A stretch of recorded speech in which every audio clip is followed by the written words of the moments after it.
ఈ రోజు నేనైతే శ్రీ పుణ్యలింగేశ్వర స్వామి గుడికి అయితే వచ్చాను. ఈ గుడి వచ్చేసి మనకు చౌటుప్పల్లో ఒలిగొండ రోడ్లో ఉంది. ఇక్కడ పక్కకి అనాథాశ్రమం ఉంటుంది. ఒకేసారి 12 జ్యోతిర్లింగాలని మనం దర్శించుకోవచ్చు. గుడి మాత్రం పెద్ద పుణ్యక్షేత్రంలా అనిపిస్తుంది. ముందుగా అయితే ఆ విఘ్నేశ్వరుని దర్శించుకొని సోమనాథ్ పుణ్యలింగేశ్వర స్వామిని అయితే దర్శించుకున్నాను. రెండో జ్యోతిర్లింగం వచ్చేసి శ్రీ మల్లికార్జున స్వామిని అయితే దర్శించుకున్నాను. మూడో జ్యోతిర్లింగం వచ్చేసి శ్రీ ఉజ్జయిని మహాకాళేశ్వర జ్యోతిర్లింగాన్ని అయితే దర్శించుకున్నాను.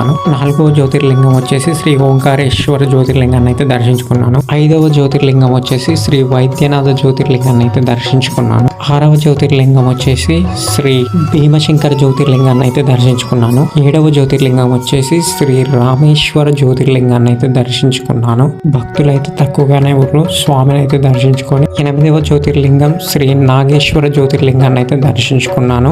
9వ జ్యోతిర్లింగం వచ్చేసి శ్రీ కాశీ విశ్వనాథ జ్యోతిర్లింగాన్ని అయితే దర్శించుకున్నాను. కాశీ విశ్వనాథ జ్యోతిర్లింగం అయితే మనకు ఆబ్జెక్ట్ అయితే మిర్రర్ లో కనిపిస్తుంది.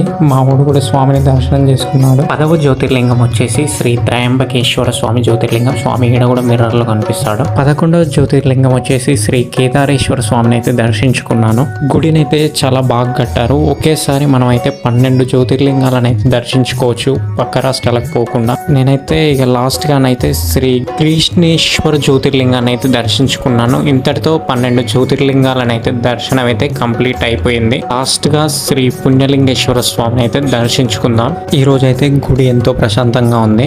ఇంకా స్వామిని అయితే దర్శించుకుందామని ముందుకైతే అలా వెళ్తున్నాను. భక్తులు కూడా చాలా తక్కువగానే ఉన్నారు. ఫోటోలు వీడియోలు అయితే ఇక్కడ తీయనివ్వడం లేదు. లాస్ట్ గా అయితే శ్రీ పుణ్యలింగేశ్వర స్వామిని అయితే దర్శించుకున్నాను.